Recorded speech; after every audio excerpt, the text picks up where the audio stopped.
A superb Champions League victory for Chelsea. They blew away Barcelona 3-0 on a memorable night at Stamford Bridge. It was billed as the battle of the two teenage wonder kids, and for once it was Yamal who was outshone, with Chelsea's Brazilian teenager Estevão grabbing the headlines. A Jules Koundé own goal put Chelsea ahead. Ronald Araujo was sent off. The hosts took control after the break. Estevão scored a superb solo effort before Liam Delap added a third. As you said, it's a big win, especially because the other team was Barcelona. But nothing changed in terms of what team we are, what we can achieve. So for sure it's important tonight's game, but no more than that. The feeling was very good, especially as you said, because it was at home with our fans. It's always nice to share this kind of moment. We started very well in the game. We had a big chance to score the first goal. The first goal, and of course with the red card, everything changed. So it's not easy against this fantastic team to come back with 10 players, so with one player less. So for me, we have to accept this defeat. Majorly impressed. We said there about a start of a big week, and it's just played into Chelsea's hands tonight. It finished off with Ole football, cheers from the crowd, even just giving players like Neto, Reece James, Estevão, time to recover before the big weekend. And they've been to a man from start to finish. Honestly, Jules, they was absolutely sensational. And loving the fans there, especially at the bridge.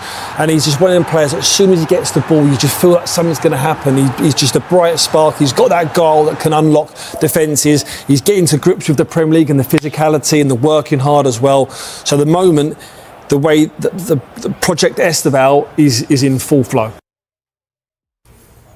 And goodness me, I mean, he completely shone brightest last night, didn't he? And in the battle of the Wonder Kids, James, just how impressive was he? He was brilliant. It was a battle between these two 18-year-olds, the best two 18-year-olds in world football for the first time. Hopefully we'll be seeing plenty more meetings between Chelsea and Barcelona and these two talented teenagers. But it was the Brazilian nickname Messinho back in Brazil because of his performances for Palmeiras. It's Messinho, Little Messi, and last night he sold the show, didn't he? Because he was absolutely brilliant, and he's been a real revelation for Chelsea since joining. He turned 18 in the summer. He actually played for Palmeiras in the Club World Cup before joining Chelsea this summer. 5 goals already for him, and he made a bit more history yesterday evening as well, a special evening at Stamford Bridge. But he had joined an elite club now. He becomes the 3rd teenager to score in his first 3 starts in the Champions League. And he joins quite an elite club because when you look at the other 2 teenagers to have done that, Kylian Mbappe and Erling Haaland. So the future certainly looks bright for Chelsea and for Estevão, the wonder kid. Yeah, absolutely does. And look, after the game, Maresca said he expects Estevão and Yamal to be stars of world football, just like Lionel Messi and Cristiano Ronaldo. Look, these are huge shoes to fill. He was already in great company with those other big names as a young player. But look, is the comparison of this justified? Well, I think the comparison of Estevão and Yamal is probably not justified at this stage because of what Yamal has done in his career so far. Stole the show at the age of 16, winning the Euros last summer at the age of 17, and he's far more established when it comes to playing club football and playing European football. Estevão just played 11 games for Chelsea now, but Maresca looked to build up the rivalry, it seemed, last night when he spoke to beIN Sports, and he says probably in the next 10-15 years, Estevão and Lamine Yamal are probably going to be the next Messi and Ronaldo. No pressure there whatsoever. But then, interestingly enough, a few minutes later, he spoke in the press conference and seemed to play down any talks of that rivalry. Estevão needs relax. He needs to enjoy. He needs to session. He needs to play football. Him, Lamine, they are so young with 18 that if you start to talk about Messi, Ronaldo, I think it's too much pressure for young boy like them. So 18, they need to enjoy. They need to arrive at the training ground, happy session. But when you start to compare them with Messi or with Ronaldo, I think it's too much for them. Well, look, goodness me, it is a huge week for Chelsea, isn't it? Because, look, they've got Arsenal, although at Stamford Bridge. They welcome them on Super Sunday. What a Super Sunday that's going to be. And they've had this huge boost here. Do you think they're title contenders? How much of a statement would it be for this win and then to go and beat Arsenal or get something from that game? Well, I think what last night's win did, it stamped down their credentials as a team that could win something this season. I spoke to Enzo Maresca last season, and the plan always was for this season for them to finish in the top four. But because they did so well last season, obviously the ambitions have changed somewhat, and perhaps Chelsea can compete for honours this season. There's been key injury blows, the likes of Cole Palmer, Levi Colwill out for the remainder of the season. But Chelsea are in a position now where they can go to Stamford Bridge with real confidence, taking on Arsenal, who were brilliant against Tottenham. One thing we know is that Chelsea are now 5th in their Champions League groups. They're looking well placed right now to qualify for the knockout stages. And now it's 3 wins on the bounce, 3 wins on the bounce without conceding. Yesterday, that shutout against Barcelona, the first time in 53 matches that Barcelona have not scored. So that says something about that Chelsea backline, despite some of the injuries they have. They will stay second in the Premier League, even if they beat Arsenal at the weekend. But Enzo Maresca believes they've got a real chance of doing something special, and they could potentially beat Arsenal this weekend. Let's see what he had to say. I told the players next 48 hours completely switch off, our rest, recovery energy, because then Sunday we have Arsenal. But my message after the game was just recovery energy, that in this moment is the most important thing. And then from Friday we start to think about Arsenal. We need to keep the momentum, because it's very nice, and it's much more easy to recover energy when you win games. Look, Chelsea still without Cole Palmer. He did return to training this week, and actually we saw him at Stamford Bridge as well, didn't we, last night? We did see him. We weren't sure whether or not he'd be in the matchday squad, but there was a Cole Palmer outside Stamford Bridge yesterday evening. We saw the ice-cold Cole Palmer, and actually he trademarked this celebration and Cole Palmer as a nickname in October, so he's done well to trademark that. We did see him last night. Whether or not we see him this weekend, we wait to see, because he's had a groin injury. We've not seen him since that game against Manchester United when he came off in the early stages. So it has been a long period of time now. I think Enzo Maresca will be delighted the way they've coped without him. So he had that groin injury, then he stubbed his toe on a door last week, so he fractured his toe, as you rightly say, back in first team training on Monday. But Maresca was saying at the start of this week, it seems unlikely he'll feature again on Sunday against Arsenal, but there's maybe an outside chance that he'd be on the bench, and what an opportunity that would be for Chelsea to bring him on with 10 minutes to go to potentially make his return in glorious fashion. Because if Chelsea win against Arsenal this weekend, they'll go 3 points behind Arsenal in the table, and at that point, if Chelsea are victorious this weekend, surely we have to consider them as title contenders. Majorly impressed. We said there about a start of a big week, and it's just played into Chelsea's hands tonight. It finished off with Ole football, cheers from the crowd. Even just giving players like Neto, Reece James, Estevão, time to recover before the big weekend. And they've been, to a man, from start to finish, honestly, Jules, they was absolutely sensational. Out of possession, the way that I would describe them would be like a pack of wild dogs. And leading that pack, no lie, was Cucurella, because he did not give Yamal one bit of space tonight. When they get on that plane on the way home tonight, Barcelona, before Yamal gets on that flight, Cucurella's going to be in his seat, right? Because he was that much all over him. Honestly, it was outstanding. So that there has just got to be now a platform for the rest of the week for them to go. Huge weekend, go in there with confidence. But tonight, they blew Barcelona out the water. And if they play like that against Arsenal, can they beat them? Listen, they was brave tonight. They knew that Barcelona was going to play a high line, so they could afford to get on the front foot. But we're talking, like as I said there, Cucurella going all the way in with Lamine Yamal, other players getting close, getting tight. When you give great players on the world stage no time and space, nobody can kind of deal with that. They've got to be exceptional to play their way around it. So if they go into that weekend with the same manner as tonight, then it's going to be really hard for Arsenal. And obviously it was billed as the battle of the two 18-year-olds, Yamal up against Estevão, and he's trumped him, hasn't he, tonight? Estevão was superb, and again, he's been the go-to man for Chelsea. They love him, the fans there, especially at the Bridge, and he's just one of them players that as soon as he gets the ball, you just feel like something's going to happen. He's just a bright spark. He's got that goal that can unlock defences. He's getting to grips with the Premier League and the physicality and the working hard as well. So the moment, the way the Project Estevão is in full flow. Yeah, I'm loving it. Second goal was brilliant, wasn't it? Last time Chelsea beat Barcelona in the Champions League, they went on to win the competition. Hashtag just saying. That was the semi-final, though. There's a long way to go with this one, but yeah, very, very, very impressive for Barcelona. And just to demonstrate how impressive it was, not only to beat them, but not to concede to Barca, they had scored Barcelona in their last 53 games in all competitions, going back to December of last year when they failed to score against Leganés. 24 Champions League games without failing to score before tonight, but they will leave Stamford Bridge with absolutely nothing. Chelsea doing a job on them, beating them by 3-0 tonight. Parabéns, uma noite perfeita para o Chelsea, para você pessoalmente. Congratulations, a perfect night for Chelsea and for you personally. Como você descreveria as suas emoções nesse momento? Estevão. Não tem como descrever em uma palavra só. Estou muito feliz por essa noite perfeita, pela vitória, pelo gol. Agradeço muito a Deus por esse momento e vamos seguir em frente em busca do nosso objetivo. I don't really have any words to sum up how I'm feeling right now. As you said, it really was the perfect night. I'm just grateful to God for making everything happen for me and onwards and upwards from here. Que golazo, what a goal. Conta para nós sobre este gol desde su punto de vista. Talk us through that goal from how you saw it. Foi muito rápido, eu recebi a bola, cortei pro meio ali, ela ficou meio embaraçando meu pé, mas tive o tempo de cortar para a direita e fazer um gol. Como eu falei, agradeço a Deus por esse momento, um momento muito especial na minha carreira. Agradeço ao Chelsea por tudo que vem fazendo por mim e agora é seguir forte, que tem muito campeonato ainda.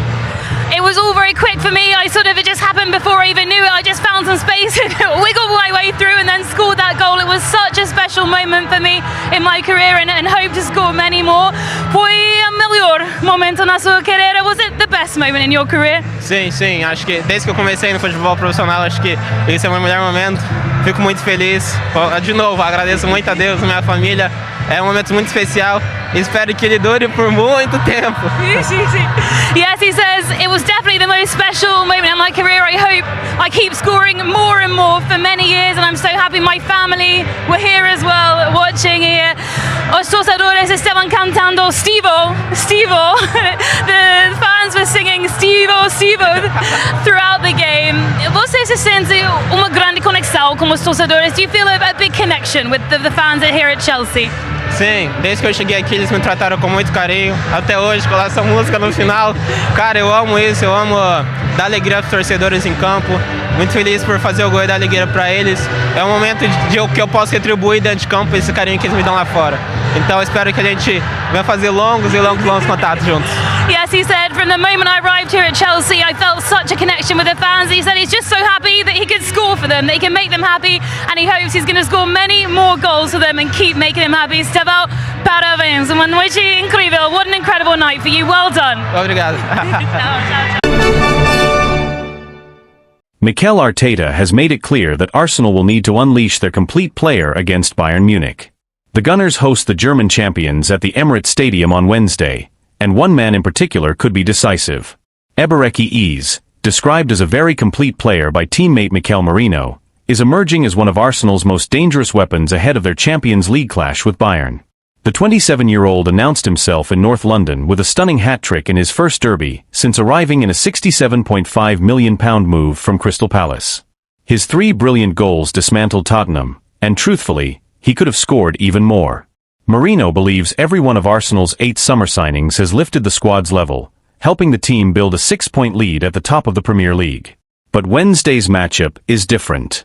Bayern Munich, the reigning Bundesliga champions, represent the toughest test yet for Arteta's side. Speaking after the win over Spurs, Merino praised Eze's qualities and hinted at the impact he could have in such a high-stakes European battle. "We've brought in a lot of players who can make a difference. But you can see that other teams have spent big as well," the Spain international said. "Individual brilliance can win matches, sure, but in the end, it's the team that matters. If you have great players who don't connect, that's a problem." The good thing about this group is that everyone thinks about the team first. When asked about Eze specifically, Merino didn't hesitate. "I think he's incredibly complete. He can dribble, he can pass, and his technical quality is outstanding. In Spain, we always talk about players who can connect with others. He has that naturally. He grew up with that instinct to link play, move the ball, and build relationships on the pitch. He also has the mindset to get involved. demand the ball, and influence the game. At the same time, he's strong, he can take players on, and he can finish. He's a truly complete signing. Marino also touched on how the modern game often reduces players to simple numbers. These days everyone judges players by goals and assists, that's just how it is. But as footballers, we see the deeper qualities he brings, the technique, the movement, the intelligence. Even in training, you can tell immediately how special he is. Yes, he's scoring goals, but he's much more than that. He's an exceptional player, and we're incredibly lucky to have him. He can play in several positions and adapt to different systems. He's been a huge addition for Arsenal. Beyond the technical qualities, Marino believes Iza's attitude, and the healthy competition within the squad, will be crucial in Arsenal's title push. You can hear the calm in Eberechi's voice and see it in the way he carries himself. He's confident, grounded, and every morning we sit together in the sauna at the training ground and talk about everything, he added with a smile. He's a great guy, already fully integrated, and we need players like him. Competition is fierce. There's so much quality in this squad. That's exactly what the manager wanted, as many top players as possible, all ready to play. It makes his decisions tough, choosing who starts and who doesn't, but it also pushes every one of us to give our best in every session. And that's why we're improving as a team. As Arsenal prepare for Bayern's arrival, Arteta is facing one of the most delicate balancing acts of the season. The squad is healthy, competition is fierce, and expectations have never been higher. But behind the scenes, there is a growing sense that Iza's versatility and calm presence may be essential against a Bayern side known for controlling the tempo in big European nights. Arteta himself has hinted at Iza's importance without naming him directly. After the Tottenham victory, the manager spoke about the need for players who can break pressure, dictate rhythm, and stay composed when the game becomes chaotic. Those inside the club believe those comments were aimed at Iza as much as anyone. The coaching staff has been particularly impressed by how quickly he has adapted to Arsenal's positional play structure, a system that demands far more tactical discipline than what he was used to at Crystal Palace. Analysts at the club point to his growing influence not only in the final third, but also in build-up phases, where his ability to glide past pressure could help Arsenal bypass Bayern's aggressive midfield line. There is also an awareness that Bayern's fullbacks tend to push high, leaving spaces between the lines. Iza's skill set, sharp turns, deceptive acceleration, and precise final balls, could be exactly what Arteta needs to exploit those gaps. Outside the club, pundits have already started circling Wednesday's match as a defining moment for the £67.5 million signing. Some believe that if Iza can impose himself on a Champions League quarter-final against Bayern Munich, it will confirm his arrival among Europe's elite creative players. Former players have echoed that sentiment. Several ex-Arsenal figures, speaking on television over the weekend, highlighted the need for someone who can change the temperature of the match with a moment of calm or an unexpected burst of creativity. Iza, they argued, is one of the few in the squad capable of both. Meanwhile, Bayern Munich come into the match with their own confidence. Their midfield trio has been one of the most dominant in Europe this season, and they have shown a repeated ability to suffocate opponents early. That dynamic is precisely why Arteta may lean on Iza's composure. When the game tightens, Arsenal will need a player capable of slowing it down, protecting the ball, and finding solutions in tight spaces. Within Arsenal's dressing room, Marino's praise reflects a broader consensus. Senior players have reportedly been struck by Iza's humility and work ethic, qualities that have helped him integrate seamlessly into a squad that already had strong internal chemistry. Staff members describe him as someone who never forces the game, and lets the match come to him, characteristics that could prove invaluable in a high-tension Champions League tie. As kickoff approaches, the narrative surrounding the match has shifted. What began as a test of Arsenal's resilience has quietly become a spotlight on whether Iza can elevate them in Europe the same way he has in the Premier League. For Arteta, the equation is simple. If Arsenal are to overcome Bayern, they will need more than intensity. They will need control. They will need creativity. And increasingly, they will need the completeness Iza brings to every phase of the pitch. Whether he starts in a wide role as a floating midfielder, or even as an interior playmaker, the expectation is the same. Iza will have to find the spaces others cannot, and influence the game in ways that statistics alone will not capture. The stakes are high, the opponent is formidable, and the spotlight is intense. But within the walls of London Coney, the belief is growing that this is exactly the kind of stage Eberechi Iza was signed for. Martin Odegaard is nearing a return to action after suffering a medial collateral ligament injury in Arsenal's 2-0 win over West Ham earlier in October. Yet, 3.5 years after Mikel Arteta named him captain, the Norwegian finds himself in an unfamiliar position. His place in the starting lineup is no longer guaranteed. For the first time since joining the club permanently from Real Madrid in August 2021, there is real debate over whether he remains an automatic choice for Arteta's 11. Odegaard, now 26, has been central to Arsenal's resurgence under Arteta, the conductor who shaped the team's rhythm through some of their most fluid football. But this season, the Gunners have been forced to navigate long stretches without their captain, first due to a shoulder issue that kept him out of 4 matches in September, and then because of the knee collision with West Ham's Crescencio Somerville that sidelined him again. And during his absence, something significant happened. Ebereki Eze stepped into the spotlight. Eze's sensational hat-trick in the North London Derby has complicated the picture. Now thriving in a central role, the England international has given Arsenal a different kind of presence around the edge of the box. A blend of unpredictability, directness, and two-footed confidence that opponents struggle to contain. He may not control games with the same metronomic precision as Odegaard, but he offers a spark, a willingness to take risks at moments when Arsenal need a jolt of creativity. After such a standout performance against Tottenham, it feels almost impossible to imagine Arteta leaving Eze out.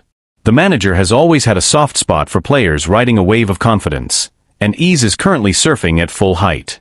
There was a similar situation back in September, when Mikel Merino was handed a start against Manchester City after scoring 4 times in 2 games for Spain, including a hat-trick against Turkey. Arteta doesn't hesitate to reward form. Eze has carried that form onto the international stage as well, recently scoring a stunning goal for England in a 2-0 win over Serbia in the World Cup qualifiers at Wembley.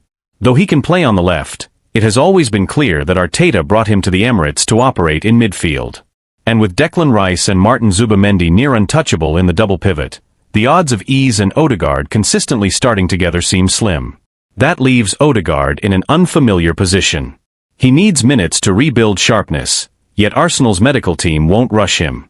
The plan is likely to ease him back through short substitute appearances before restoring him to larger roles. But even once fully fit, Odegaard faces genuine competition, because Eze has shifted the landscape. His arrival has raised the team's ceiling, and his performances have earned him the right to keep his place. Before the dismantling of Tottenham, Eze had scored only twice for Arsenal, one against Port Vale in the Carabao Cup and another versus his former club Crystal Palace, a clever finish that sealed victory. Now with 5 goals across all competitions, he sits just 1 behind Odegaard's total from last season, when the captain made 45 appearances. Odegaard's 2023-24 numbers were outstanding: 11 goals, 12 assists, influence written across every competition. That is the standard he must match again if he wants to reclaim his spot, because Eze is hungry, confident, and eager to impress ahead of next summer's World Cup. Arteta will insist that Arsenal need both players at their best if they are to meet their ambitions in the months ahead. And with Kai Havertz also working his way back to full fitness, potentially slotting into midfield behind marquee striker Victor Gyökeres, the battle for places has never been fiercer at the Emirates. For Odegaard, the message is clear: he must rise to the challenge. His leadership and quality remain unquestioned, but he can no longer rely on reputation alone. If he embraces the competition and fights his way back into the side, his return could push Arsenal to even greater heights. And if the team has already reached this level without several key figures, the potential for what comes next may be even greater. Inside the club, staff members are quietly acknowledging that Arsenal are entering a new phase, one where no player, not even the captain, is immune to tactical evolution. Arteta has spent the past 2 seasons building a squad capable of sustaining pressure across multiple competitions, and the emergence of Eze is a sign that the manager's long-term planning is beginning to bear fruit. Depth is no longer a luxury, it is a necessity. But with depth comes difficult decisions. Arteta has always valued balance in midfield, and the contrasting profiles of Odegaard and Eze force him to reconsider what type of midfield best suits the team's ambitions in Europe and the Premier League. The technical control and spatial awareness that Odegaard brings have defined Arsenal's identity under Arteta.